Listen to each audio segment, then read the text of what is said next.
Assalamualaikum warahmatullahi wabarakatuh. Perkenalkan, nama saya Regina Putri Lestari dari kelas 11 DKP 2. Di sini saya akan menjelaskan 4 negara barat yang datang ke Indonesia. Pertama, Portugis, 2 Spanyol, ketiga Belanda, dan keempat Inggris. Yuk simak. Sejak abad ke-16, Nusantara menjadi incaran bangsa-bangsa barat karena kekayaan rempah-rempah yang sangat berharga di pasar Eropa. 4 negara yang paling berpengaruh adalah Portugis, Spanyol, Belanda, dan Inggris. Mereka datang dengan tujuan utama menguasai perdagangannya. Pertama, Portugis di Indonesia. Portugis adalah bangsa Eropa pertama yang sampai ke Nusantara tahun 1511. Portugis merebut Malaka dari Kesultanan Malaka. Dari sana mereka menguasai jalur perdagangan laut. Portugis kemudian sampai ke Maluku, Ternate, dan Tidore, pusat rempah dunia. Mereka membangun benteng-benteng pertahanan, salah satunya di Maluku. Namun, Portugis sering bermusuhan dengan kerajaan lokal, misalnya dengan Kesultanan Ternate. Nah, akhirnya Portugis terdesak oleh Belanda dan juga oleh perlawanan rakyat setempat. Peninggalan Portugis adalah musik, keroncong, beberapa kosakata, misalnya meja, boneka, sepatu, serta benteng-benteng tua. Berikut Spanyol di Indonesia. Selain Portugis dan Belanda, bangsa Spanyol juga pernah datang ke Nusantara. Kehadiran mereka tidak terlalu lama, tetapi cukup penting karena menimbulkan persaingan dengan Portugis di Maluku. Spanyol dikenal sebagai bangsa pelaut besar setelah keberhasilan Christopher Columbus menemukan benua Amerika pada tahun 1492. Setelah itu, Spanyol juga tertarik untuk mencari jalur perdagangan rempah-rempah ke Asia. 1. Kedatangan Spanyol. Spanyol mulai berlayar ke Asia setelah Ferdinand Magellan melakukan ekspedisi pada tahun 1519.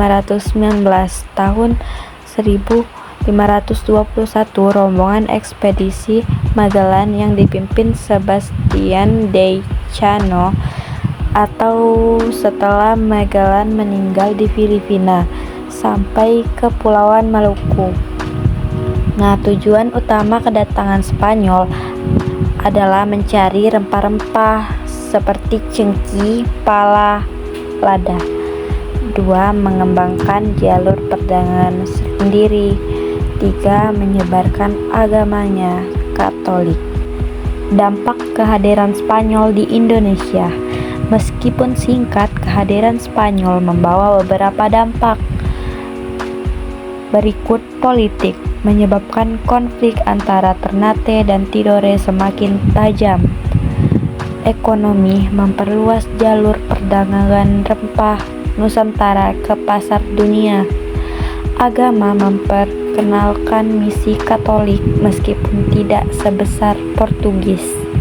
Sejarah, membuktikan bahwa Maluku adalah pusat rebutan bangsa Eropa. Akhir kekuasaan Spanyol di Indonesia. Setelah perjanjian Saragossa, Spanyol lebih memilih Filipina sebagai pusat kolonialnya. Di Indonesia, pengaruh Spanyol hanya bertahan singkat di Maluku, sekitar 8 tahun aktif. Setelah itu, Spanyol tidak lagi terlibat langsung di Indonesia, berbeda dengan Portugis dan Belanda yang bertahan lebih lama. Berikut yang ketiga, Belanda di Indonesia. Belanda adalah bangsa barat yang paling lama berkuasa di Indonesia, yaitu sekitar 350 tahun. Mereka datang dengan tujuan utama untuk 1. Untuk menguasai perdagangan rempah-rempah. 2. Menguasai wilayah Nusantara. 3. Memperoleh keuntungan ekonomi sebesar-besarnya. Nah, kehadiran Belanda sangat berpengaruh terhadap sejarah Indonesia, baik dari segi ekonomi, sosial, budaya, maupun politik. Kedatangan Belanda tahun 1596, ekspedisi Belanda yang dipimpin Cornelis de Houtman tiba di Banten. Kedatangan ini awalnya untuk mencari jalur perdagangan rempah sendiri karena mereka ingin menyaingi Portugis dan Spanyol. Setelah melihat potensi besar di Nusantara, Belanda memutuskan untuk mengirim lebih banyak armada dagang. VOC didirikan pada tahun 1602 di Belanda. VOC adalah kongsi dagang yang diberi hak istimewa oleh pemerintah Belanda. Hak istimewa VOC: 1. Mencetak uang sendiri. 2. Membentuk tentara. 3. Membuat perjanjian dengan kerajaan lokal. 4. Menguasai wilayah tertentu.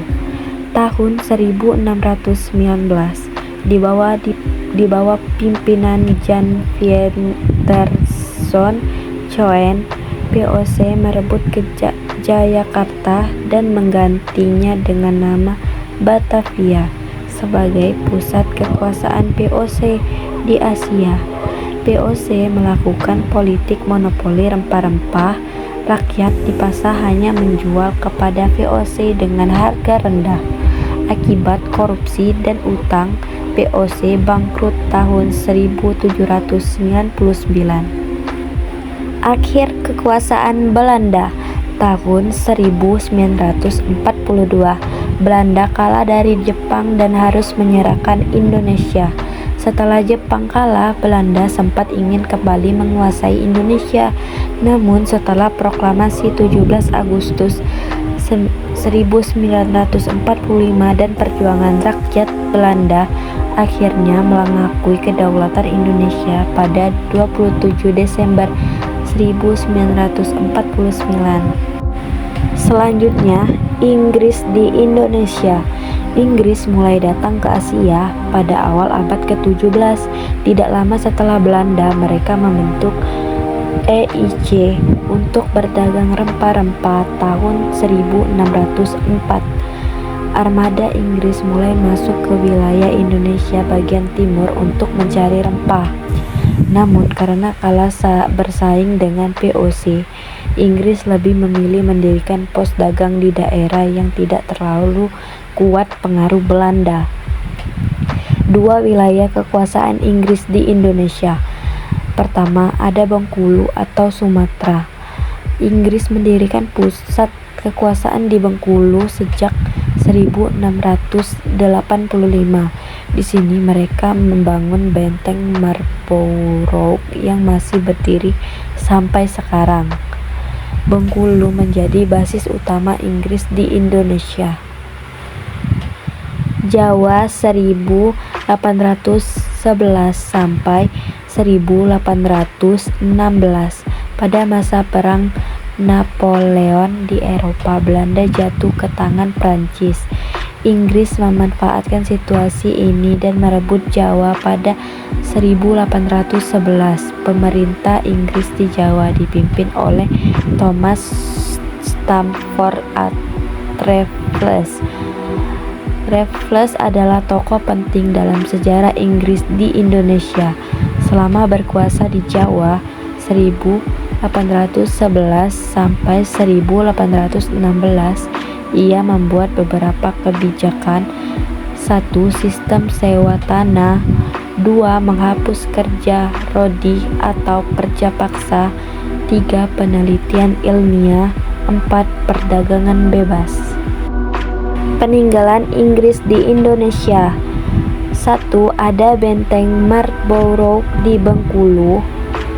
2. Sistem sewa tanah walaupun tidak berlangsung lama menjadi dasar pajak tanah selanjutnya. 3. Penelitian dan catatan sejarah tentang Jawa dan kebudayaannya. 4. Pelestarian Candi Borobudur dan pengenalan candi-candi lainnya. Nah, berakhirnya kekuasaan Inggris. Pemerintah Inggris di Jawa hanya berlangsung 5 tahun. Dari atau 1811 sampai 1816. Berdasarkan Konvensi London 1814, Inggris harus mengembalikan Jawa kepada Belanda.